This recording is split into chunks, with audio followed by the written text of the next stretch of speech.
you. Kung nagandahan po kayo, pakisabihan ng iba. Kung hindi kayo nagandahan, manahimik po kayo. Joke, joke lang. But thank you for being here for the time.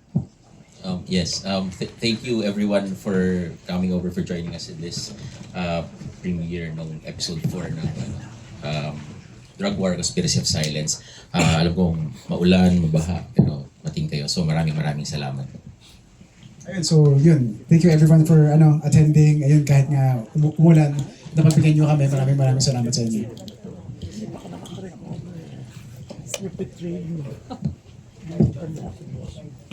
Hi, sir. Sir Jonathan Guillermo was also here, who also wrote the episode and will be asking questions, sir. Ayan po. Palakpakan din po natin siya. Thank you po, sir, for coming also and, to talk about this beautiful episode and project. And although it's so dark, it's something na talagang tumatagos sa puso natin. So, I want to direct my first question to Direk Shugo. Turning point ang episode 4. Pero nung ginawa mo siya, anong gusto mong tumagos sa audience?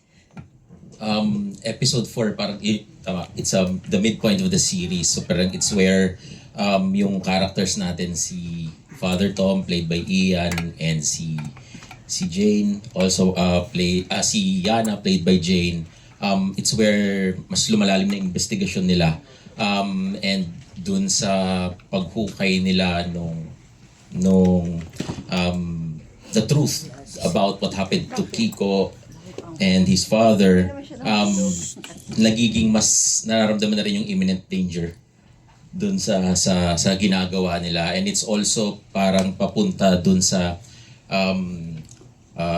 realization nila of what they should do with this truth, no, sa mga susunod na episode.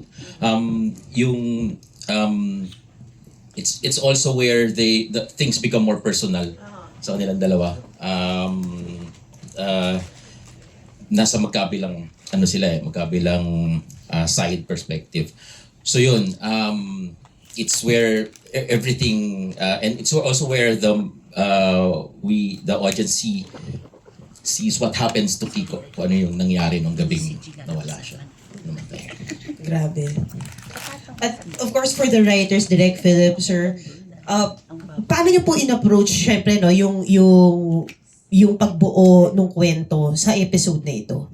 Well, as with everything that we do with Rain, it's research-based. So yung mga hindi siya katang-isip, yung mga napanood ninyo, what happened to John Arcida's character, lahat to based on things that we've discovered or So yun, so with that, weaving the truth into this narrative, challenging, yes, but very gratifying na ma-pull off and make it stand.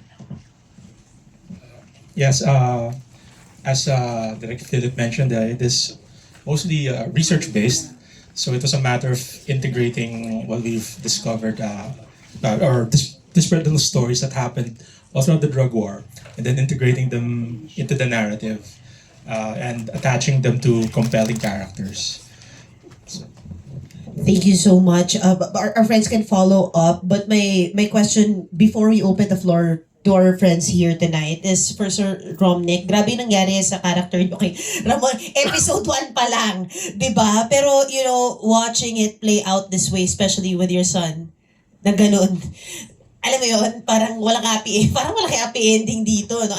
As an actor, how was it to see this transpire? I think even it was going to be apparent from the time na binasa namin yung script, we were talking about it, the time we shot, and parang it was apparent na hindi siya magiging magaan in any way.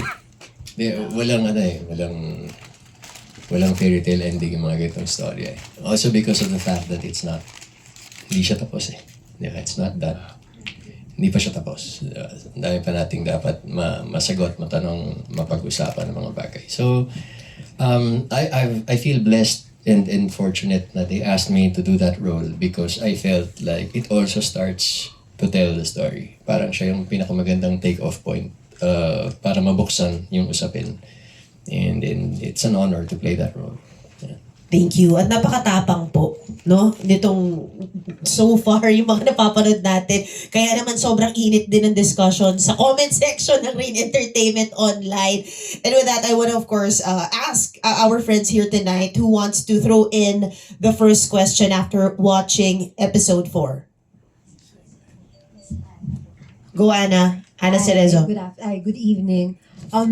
So, parang episode 4 na tayo, pero feel kong mabibitin na kami. Is there a possibility of another? I know it's about to end pa lang. Are you in talks na for a possible next season or like any continuation for it? Materials such as this is we have a wealth of material, a lot of human stories, people caught in this in the middle of this drug war. Yung banggit nga ni Romnick kanina na marami pang tanong, marami pa tayong Yes. pag-usapan. Kung kwento at kwento lang, marami. Pwede natin gawin. But let's see. Dito muna tayo sa first season and I hope, really hope, this gets more traction, more engagements. So with your help to amplify what we have here, sana magkaroon ng So, mahaba pang pag kwento. gusto namin, pag nabitin kami, i-spread pa para mas marami support. And, kaya nga eh. So, since nasa YouTube din siya, I think the one perk of it being on YouTube is you can see mga comments ng tao. Meron ba kayong nabasang comment or feedback na parang talagang tumatak sa inyo? Ako personally, there was one comment na parang ang hindi ko na maalala yung ano, but ang sinasabi niya, I don't know if it's a she or a he, but ang sabi niya, hindi niya akalain na may mga ganitong kwento. He was or she was that yung viewer was supportive of the drug war din. Pero nabuksan yung mata doon sa pagtingin and excited siya sa mga susunod na episode. So yun, isa yun sa mga nagbibigay sa amin ng encouragement na oo, tama, dito nga yung pinakamagandang platform for a series such as this. Thank you, Direk. Thank you po. Thanks, Ana. Next up, we have Ate Janice Navida, Bulgar.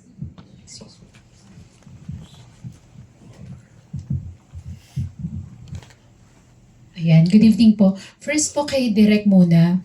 I don't know kung naitanong Direk nung mga first screening kung bakit sa Rain YouTube channel lang siya na ipalabas and why not sa bigger platforms or sa movies kaya.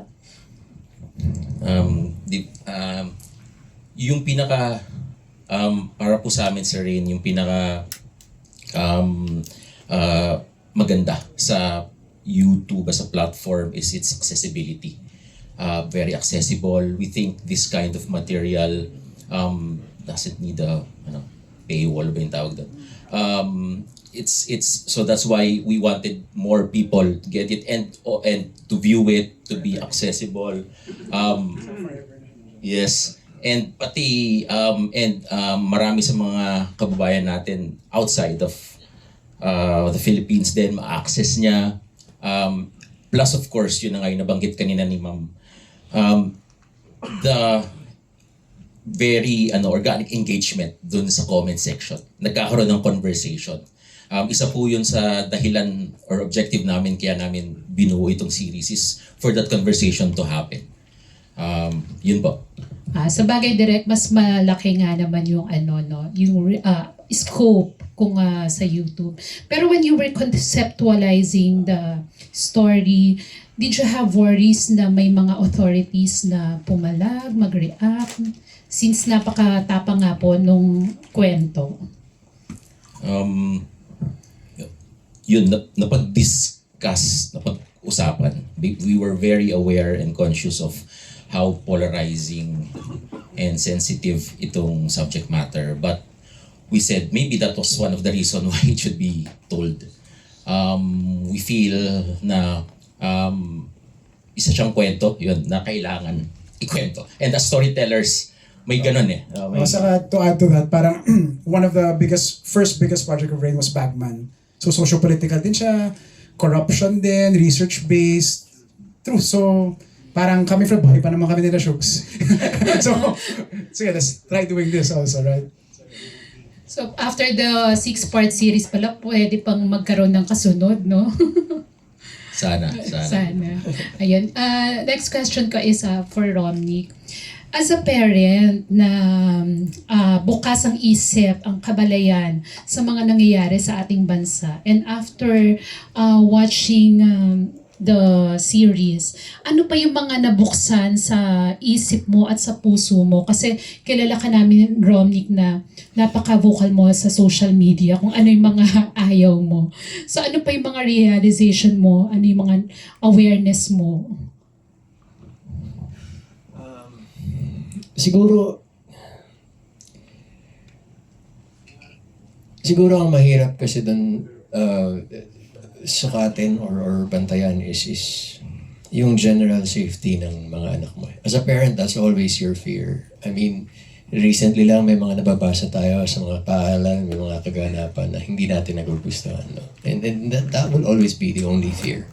Yung hindi mo sila mapangalagaan ng gusto or maihanda. And I think kailangan yung mga ganitong usapin, yung mga ganitong proyekto.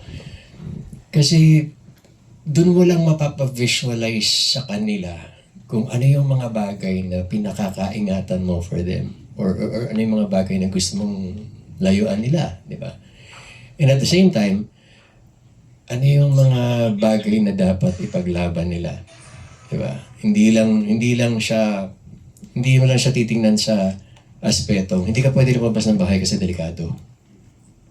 Titingnan mo rin siya dun sa aspetong, hindi pwedeng nagaganap to nang wala kang nararamdaman at wala kang sinasabi. So, as a father, yes, it is a contribution in a way.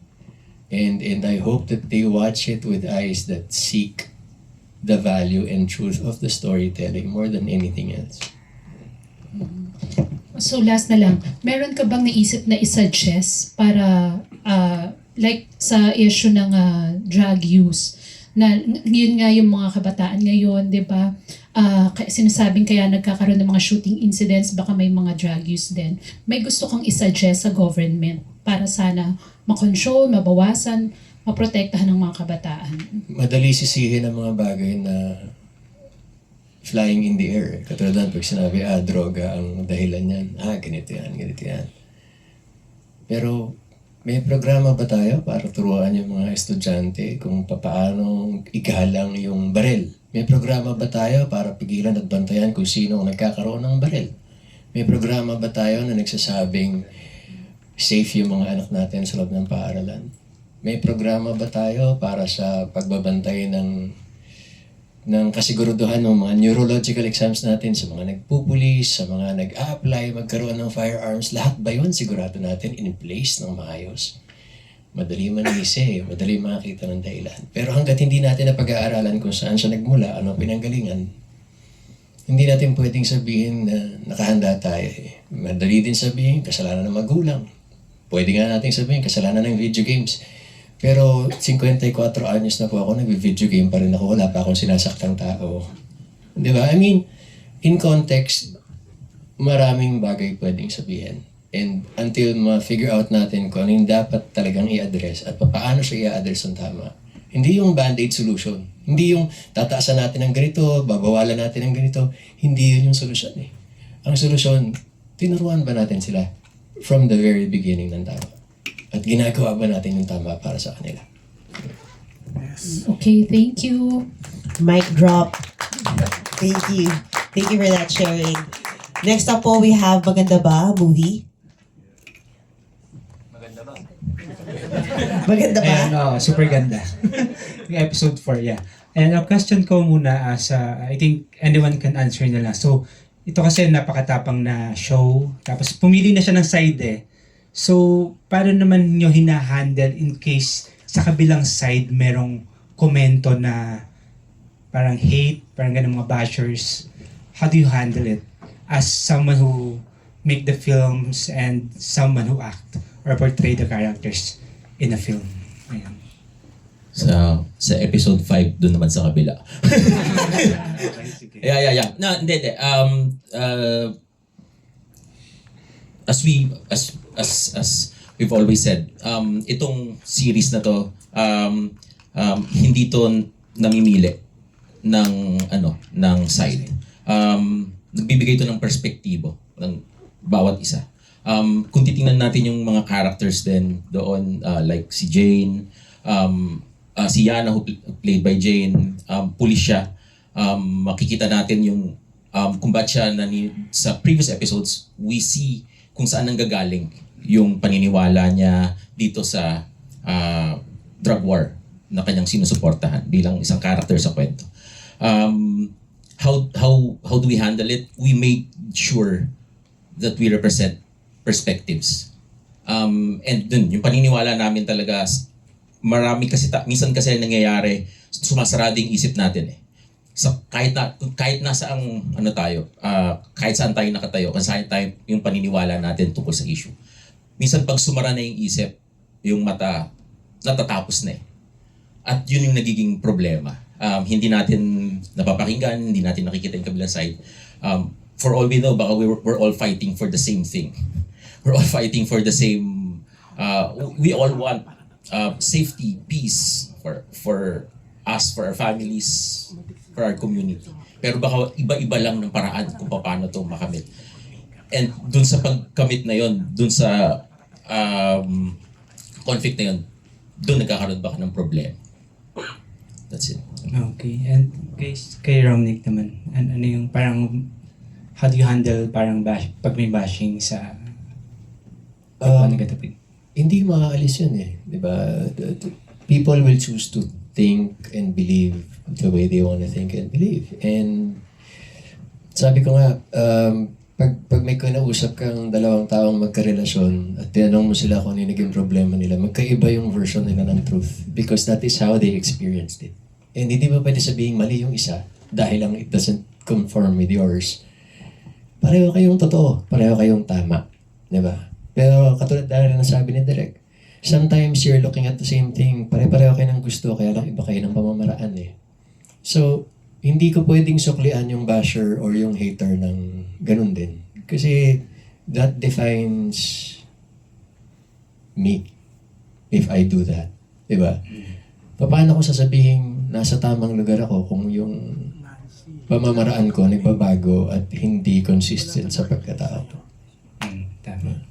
Okay. Thank you. As last question ko na lang kay Direk na lang. Ano yung parang goal?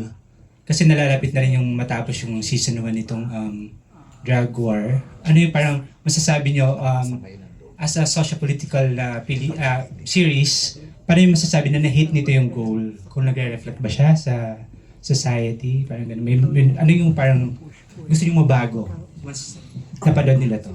Aside from the million views. Bawat episode na. It's really that, yung nabanggit ko kanina, conversation. Mapag-usapan. Kasi din, sa pag-uusap, doon natin hindi nakakalimutan. And doon, minsan doon din natin na-check sa mga sarili natin. Like, isa sa mga early conversations kami ng writing team we had was, nasan ba tayo ng panahon na to? Isa yon sa mga ano ba yung pananaw natin nitong nangyayari to lahat? Isa yon. So we think pag napanood to ng viewers, and we hope na pag napanood to ng viewers, they get that same introspection. Pag-usapan. Pag-usapan. Ayan, sige. Salamat and Thank you. good luck. Thank you. Next, we have Rommel of Showbiz Circle.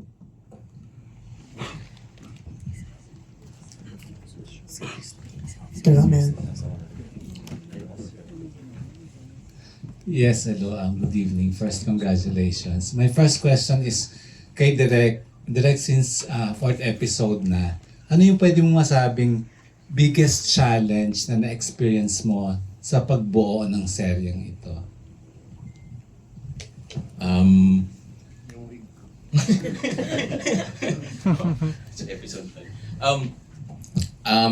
Actually po, it's really balancing yung kasi it's still a series. It's you still have to be entertained. It's balancing yung pagka-entertaining ng series and at the same time yung sensitivity ng subject matter na tinatakal, even the characters. So yun yung medyo mahirap sa mga material na katulad po nito. And I'd like to believe na sa tulong ng mga magagaling na scriptwriters nakuha naman. And of course, sa husay ng mga artista na nasa series. Yun po. Yan. Thank you, Direk. My next question is for Romnick. Romnick, alam namin na vocal ka sa lahat ng sa maraming bagay na nangyayari ngayon. Bilang tatay, bilang tao, bilang artista, ano ang masasabi mo tungkol sa drug situation ngayon sa Pilipinas? Ang hirap mag-comment doon. Kasi wala akong napaka-professional sa atin. Wala akong data sa mga... Hindi, pero let me go back a bit. No? Ginawa ko yung pelikulang Bawal na Gamot, 1 and 2 dati for Seiko Films. And one of the things na inutos sa amin ni Boss Robbie that time was to go to there, dun sa rehabilitation center, interview some kids, talk to them, just to figure out ano yung nararamdaman niya, ba't niya ginawa, blah, blah, blah, blah, blah, blah, blah. And kung naaalala ko yun ng gano'n, ibig sabihin, from that time, we've already had that problem. Until this time, we still have the same problem. And the question in my head is, after all these things, after all these years, ba't nangyari to? Ba't kailangan mangyari yung ganito? And ito ba yung sagot? Because it doesn't talk about hope. It doesn't talk about second chances. It doesn't talk about changing the person. It doesn't talk about rehabilitating the person. It just throws away the person. And that, I think, is not the solution. I won't accept it as a solution. As a father, as a human being, as a brother, walang dapat nagkakaproblema ng ganun. Diba? So, yun, lumabas na yung hair ko. Lumabas siya mag-isa. So yun, so parang bakit umabot dito? Yung ganun. Yan, thank you and congratulations. Thanks, Tito Romel. We have our next question lined up.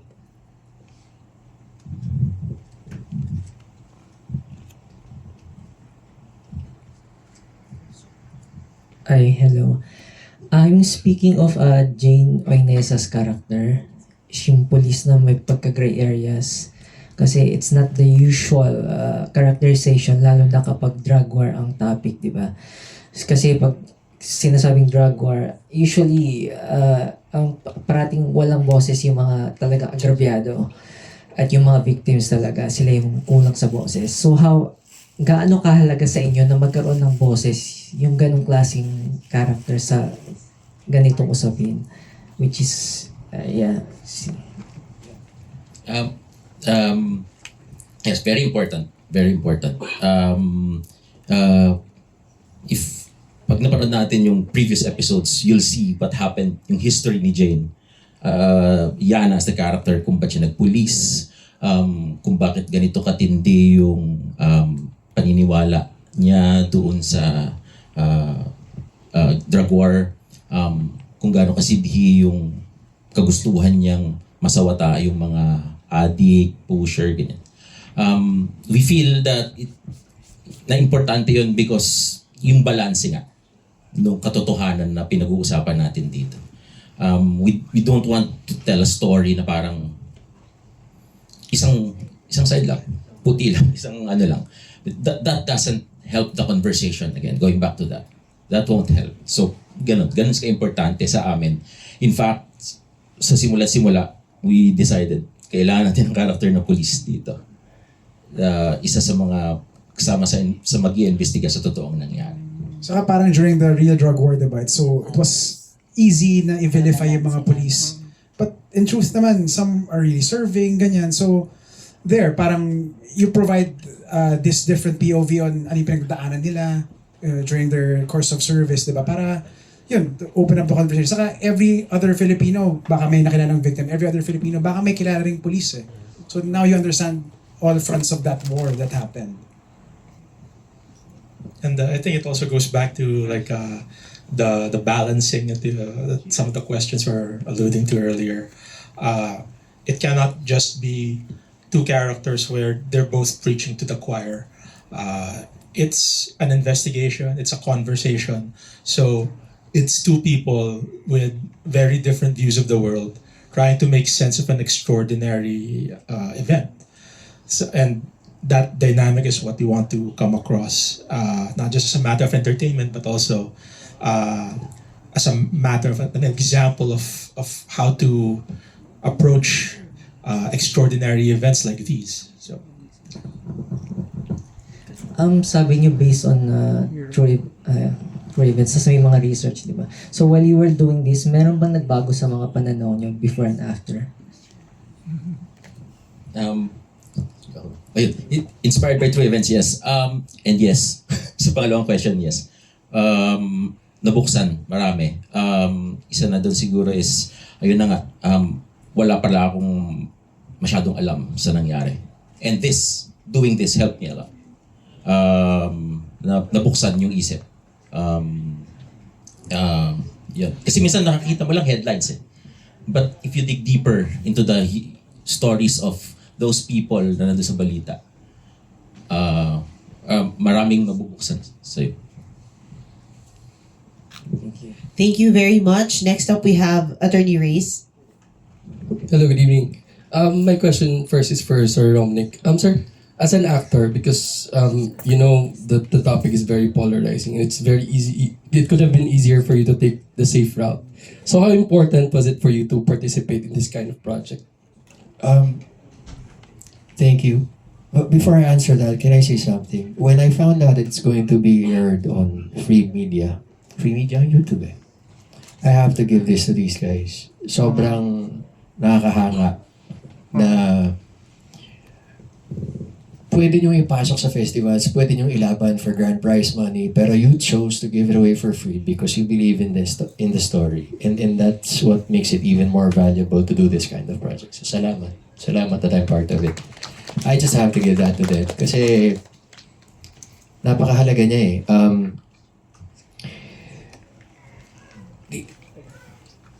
Tanga ako financially. One of those things that's true. Tanga ako financially. Hindi ko tinitingnan yung commercial value ng gagawin ko. Tinitingnan ko yung lasting value niya and impact niya sa manonood. Yung totoong storya ng mga tao sa paligid mo, kilala mo man o hindi, yun yung mas mataas ang value para sa akin kaysa sa, gusto ko silang mapatawa, gusto ko silang matuwa, gusto ko silang maaliw, gusto ko silang kaligin. Pero more than that, gusto kong malaman nila yung nangyayari sa kapwa nila. More than that, gusto kong sabihin na pwede bang magmalasakit tayong lahat sa isa't isa? Pwede bang may pakialam tayo? Hindi sa pakikialam, kundi yung may kinalaman tayo at meron tayong gustong itulong sa buhay ng kasama natin sa buhay. Di ba? Yung ganun lang. So, it was very easy. It was very easy when I heard of the project and they said, sama ka. Sabi ko, game. Let's go. Di ba? Tara.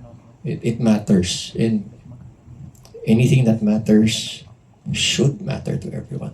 Hindi ka natakot for your reputation, sir, because this is very polarizing. And you have a fan base. Okay lang. This is not about ego or pride. Pero kung may fan ako na hindi ako susuportahan dahil sa mga bagay na pinaninindigan ko, malamang hindi ko siya fan. So okay lang. Sir, question for the writers siguro, because you've mentioned earlier that this was based on research and this was inspired by true events, but you also made a disclaimer that a lot of the things here, or majority of the characters, or all of the characters are fictitious. So to what extent should we believe in? Ano ba yung truth? And ano ba yung fiction? Like for example, the Kagawad thing. That's the turning off of the camera. It's a real thing. So, I mean, alam naman natin maraming namatay noong panahon na yun. That's a real thing. So, yun, parang it's all grounded in reality. So, obviously, dramatize it, focusing on the character of Kiko and Sir Nick's family. Pero everything else, it's true. And you react a certain way to what you watch because you believe it. Kasi alam mo rin na totoo eh. So, di ba? So, there's no, walang kailangang pambobola. Kasi, yun, alam natin lahat. Like, living through that time, di ba? So, So yeah, we because there were so many stories. Like I did the initial outline, so I was the first one facing the research, and it was a mountain of research. So there was no way you could like turn all of these many stories into just one coherent narrative that has a beginning, middle, end, or would be recognizable as a story. So you really had to choose, and you really had to mold each story to fit a narrative arc. So a lot of the incidents are definitely based on real stories that were collected by our researchers. What's fictional would probably we changed a lot of names. Obviously, we didn't use like real place names, and we obviously created a set of or used a set of events to make a coherent narrative. That obviously it's quote unquote made up, but the stories themselves, like the turning off of the cameras, the guy who pretended to be dead in the last episode, for example, all of those are based on real stories. Last question for Direct. Direct, parang nangyari kasi, this is a series of unfortunate events for all the characters. Diba? So, question, will there be a happy ending or will there be at least a resolution to all of these? Spoiler na lang, or... Ako, firm believer ako ng pag-asa. Hope. I think people get more, mas magiging, mas makukuha yung kwento, mas magiging pilping yung kwento if there's hope. Hanggang doon na lang muna yung sasabihin ko. So watch out for the next episodes. Next 2 weeks. Thank you so much, attorney. Next up, we have Miss Gigi from Inquirer. Congratulations, everyone. This is I've only seen this episode, and it was really very riveting. And I think everyone can agree that it's also polarizing. It's the word that's being bandied about by everyone. Which brings me to my question. We all know that the former president is incarcerated because of this events. Was the timing of this series a consideration on your part? Meaning to say, there are cases being filed and have been filed in court, and yun nga po, si former President Duterte is facing, the biggest trial of his life. And also as well, yung mga victims and their families, they've been waiting for this case. Do you think the timing of the showing of this series would, somehow, kumbaga, sway either side? That's all. Thank you. Thank you po. Timing. We think a story such as this, yung material such as this, kahit sa ang panahon, I mean, few years ago, next year, or it's a story that needs to be told. Hindi namin inisip yun, and lalong walang kinalaman yung kwento sa usaping legal po nung pinagdadaanan ni former president na kaso. We feel na minsan yun yung naging problema na tatabunan yung mga human stories, yung mga taong, yung kwento ng mga taong naipit sa gera na to, natatabunan ng kwentong politikal. And isa yun sa mga dahilan kung ba't namin to ginawa. We wanted those stories to be heard. Huwag makalimutan. Minsan kasi ito na lang nandito, ito yung mga totoong human stories, yung mga naipit sa gera. Yun po. Thank you. I have another question. On your actors, we have Sir Nick Sarmenta and John Arcilia. They are known as not just actors but artists, and everyone knows that they are very much socially awake. Kumbaga, parang they've been known to be to voice their thoughts on social issues. Was that a conscious decision on your part to bring them into this project? Swerte po kami na nakuha namin or pumayag sila from Nick and si Sir John. Both of them nakatrabaho ko na po in previous projects. Casting was primarily, ang decision talaga namin for casting was fit for the role and heavyweights. Yung mahusay. Because isa sa mga objective namin is mapakita, not just here but sa ibang bansa, na we have this caliber of actors na sobrang galing. So, yun yung naging decision. And we were very lucky and blessed na sila madaling kausap, madaling paliwanagan, masarap katrabaho. Parang gawa na nila yung wala na akong gagawin. Gagawin na nila yung eksena. And as a director, as a storyteller, sobrang saya nun na nasa align kayo, same wavelength. Walang paliwanagan. Naiintindihan nila yung material. They bring more layers into their characters, into the material, into the story. So yun po, yun yung namin for casting. Okay, last question from me. Sorry, I forgot to do my question. Bali, you mentioned that kanina na this is just now being shown sa YouTube channel ng Rain Entertainment. And after you've obtained your millions, do you consider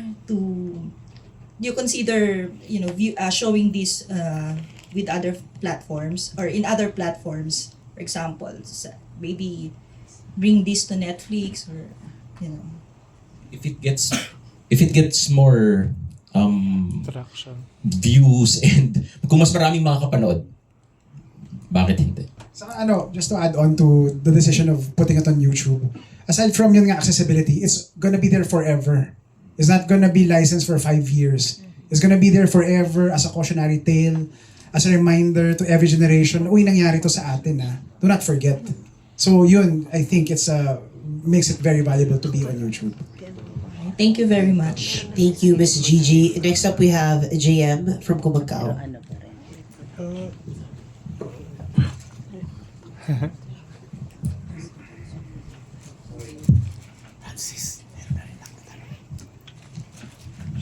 Hello, Direk.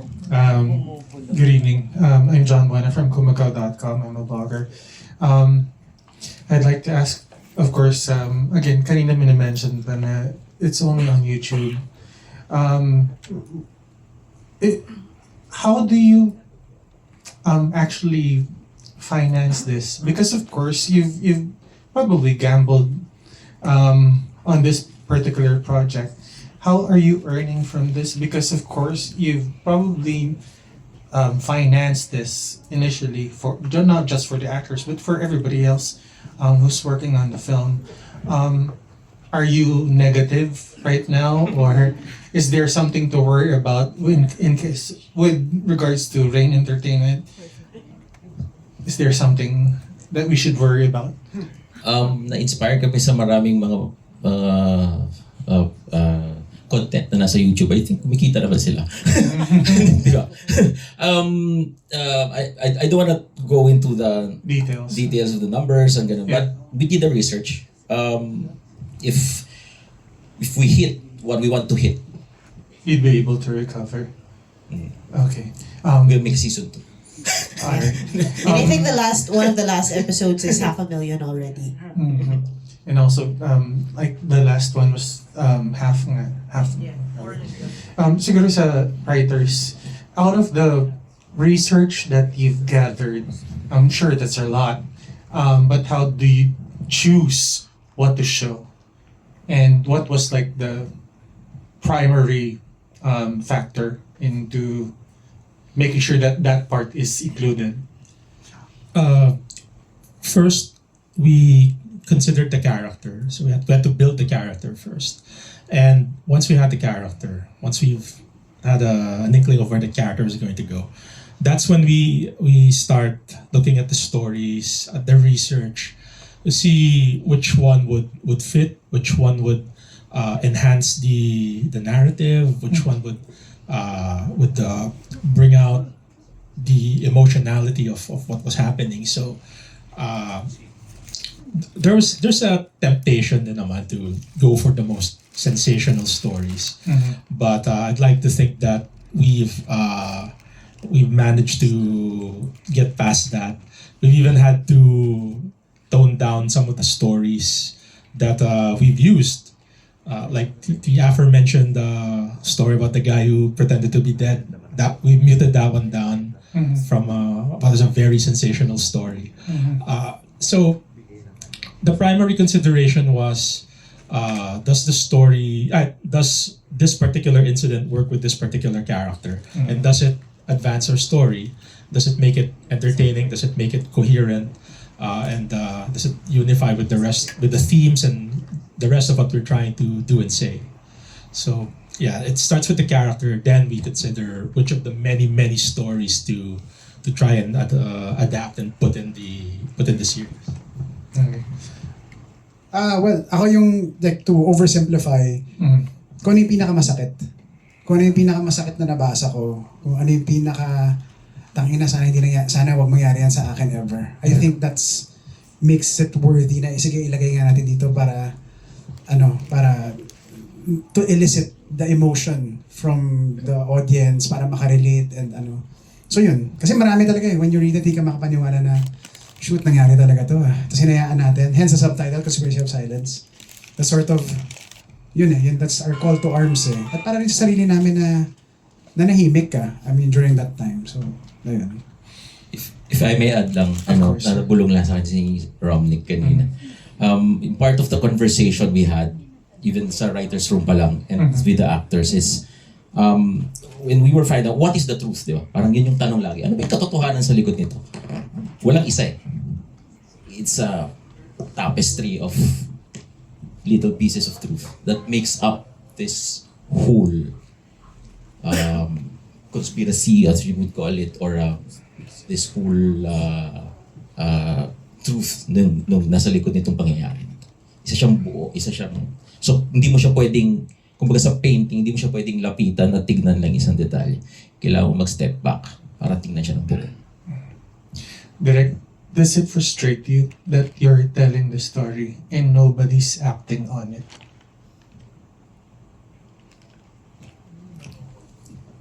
To share Shugos, I think it's as frustrating as ba't hindi tayo nagrarally with the flood control and all that. Yes. Yung parang, why are we so effing, sometimes, apathetic about things. Parang yun lang yung, yun yung akin. Frustration, syempre, bahagi ako ng society na to. Pilipino ako, bahagi ako ng bansa na to. May frustration. So, what do you do with it? Kung ano yung kaya mo. And for us storytellers, it's to tell a story.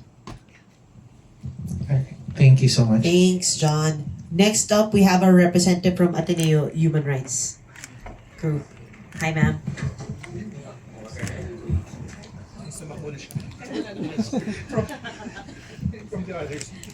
Hi, Eileen po. First, congratulations and thank you. As someone who has been and is heavily involved in the subject matter, kita namin yung lalim, yung depth ng research, and we appreciate yung showing all the perspectives from all the stakeholders, no? May two questions ako, sasabay ko na. Yung una is, pwede bang malaman kung hindi siya tradecraft, ano yung source ng research? Kasi a lot of it, of course, we've read, we've heard, we've seen. So gusto sana namin malaman saan galing yung research materials.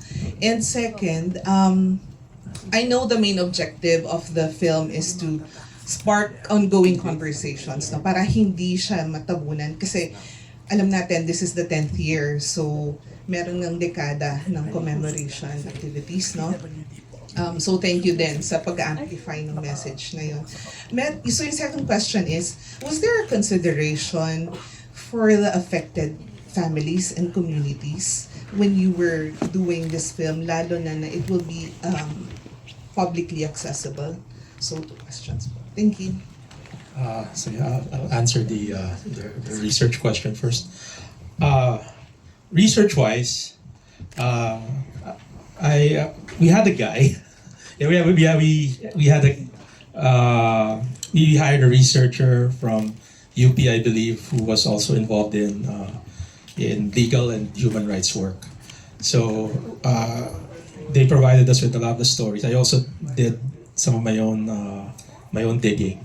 So as I mentioned, they managed to collect a lot of stories, and it was with that trove of stories that we decided, all right, we have a lot of material here. We can begin. So, yun yung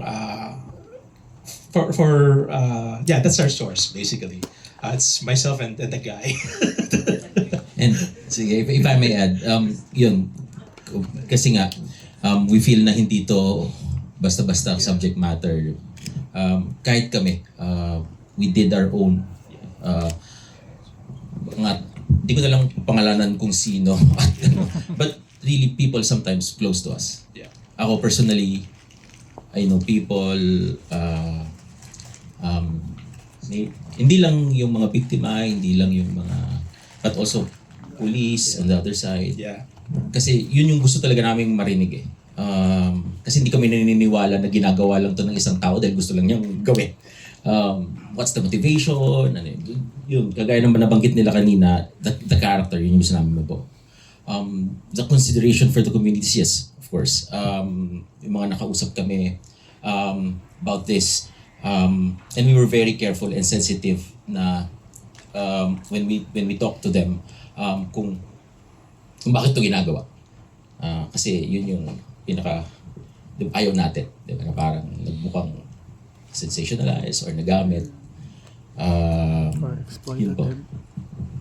Thank you so much, Direk. Malay mo, Miss Eileen, next season, kayo na yung source. Di ba? Pwede. Parang ang dami nyo. Parang parehas po, natutugman nyo rin ata yung research. Eh. Sabi ko, ay, may alam si Madam. Ayun na po. But last but not the least, we do have... okay, so follow up po from the group. Sorry, palik ko. Dami namin pinag-uusapan dito. Pero, again, good evening po. Ako si Colleen. Also with Ateneo Human Rights Center, also a lawyer for some communities who are affected. And thank you po for making this. Kasi there was a time that I remember na we wouldn't dare actually talk about it or research about it or even come up with something that would memorialize yung mga nangyari noon. So siguro yung question ko is, so the premise is to aim for the series to create conversation, no? So yun po yung nakuha namin. Siguro yung tanong is what sort of kind of conversations and ultimately what change from these conversations do you hope to see? Kasi we also have other pieces of literature or movies that spark conversation. Pero kayo po, ano yung vision nyo of how the conversations and change would look like, no? And galing kanino yun, no? So that's one parang bucket of questions. And the other is, for example, naisip ko lang po, halimbawa, gusto ba natin magpa-film screening with police officers, people in power who can actually sort of put their foot down, and ito yung gusto nating magbago sa polisiya and to hold people accountable, no? Would we want to use, or are we open to have this series as sort of a challenge, no, to those people in power to see this? So yun, mapupush ba natin yung series to be able to do that? Sige po, yun lang. Thank you. Thank you po. Yun, isa po yun sa what kind of conversation. As as any kind as possible. Again, wala kaming pinipiling ito lang yung dapat na manood nito, ito lang. Isa sa mga nakausap namin during the in one of the screenings, nabanggit niya na yung pagiging a series, this kind of it's a popular medium. So maganda siya, di ba? Parang you're watching drama, and tayong Pilipino, mahilig tayo manood ng drama, teleserye, ganyan. We were conscious of that objective, na maikwento ito sa makarating sa tahanan, sa kamalayan ng ordinaryo, yung mga hindi basta-basta. Kasi minsan, when you talk about the subject matter, ano na agad may wall na agad. May ano na agad na, hindi, dito yung paniniwala ko dyan. Hindi, ito. But maybe, pagka sinabi natin, gusto yung manood, panoorin nyo to. Nag-iiba, di ba? Medyo, bubuksan yung loob. And when they see characters na nandun yung yung pinaniniwalaan nila, mas madali sila makakapit. Mas madali sila makapaniwala. And those characters, kagaya na napag-usapan kanina, when they talk about the other perspectives, maririnig din nila. So yung mga ganong conversation, and yes, we'd love this, that's why we put it on YouTube, para kahit sino pwede makapanood. So yun po. I hope I answered your question.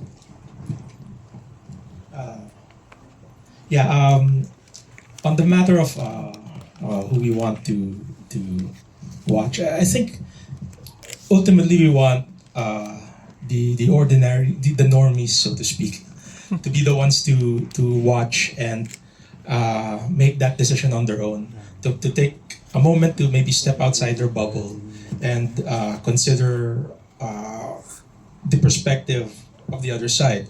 So I think that putting it on YouTube allows each person to watch it on their own. Kasi parang the imagery of like getting two people who don't like each other to watch this in one place, it feels a bit classroomy. I don't know if that gets the desired result, and baka mag-away pa sila bago magsimula yung screening. But watching it on your own at home with nobody but yourself to talk to it, to contemplate.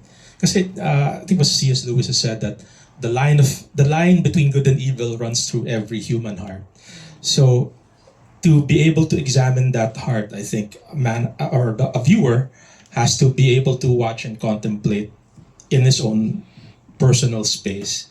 And that the beauty of YouTube is it allows people to do that before you make it like a communal experience, parang reconciliation commission. It first starts at the level of the individual. So and I think we hope to reach that individual.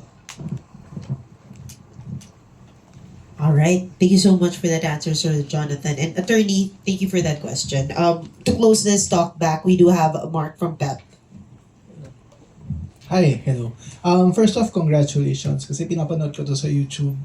And binabasa ko yung comments, and yung sentiment ng comments is mostly positive, na nagagandahan sila.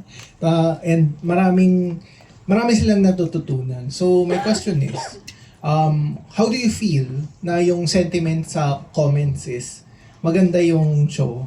And secondly, how do you feel na ang daming natututo na, kasi we can't deny na ang daming in denial about the drug war.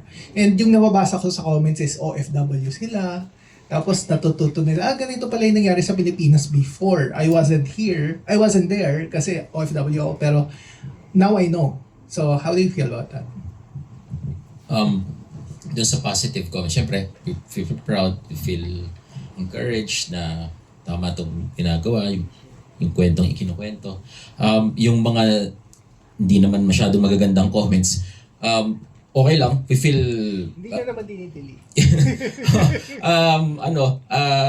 In fact, yun nga yung gusto namin yung engagement, di ba? Again, at least nabubuksan yung mata nila sa mga hindi nila alam ng mga bagay tungkol sa nangyari. Ayun po. Basta hindi troll yung sagot, di ba? Hindi yung, hindi, ganito kayo. okay lang yan. I mean, you're free to share your sentiments, your thoughts. And then, yun yung interesting dun eh. I like what the attorney said kanina. Are you open to showing this to maybe policemen and stuff? And yeah, if they're willing to watch, if they want to see, of course, it would be great. Kasi, I think, the perspective is not saying naman na, oh, ito yung ginawa nyo. But it's more of, bakit tayo mabot sa ganito? Anong mararamdaman mo if the roles were reversed? Or maybe, we do believe that you believe you're right. Pero, paano kung ganito yung kabilang side? And just have a change of perspective. Stand somewhere else in the room. Parang gano'n lang naman.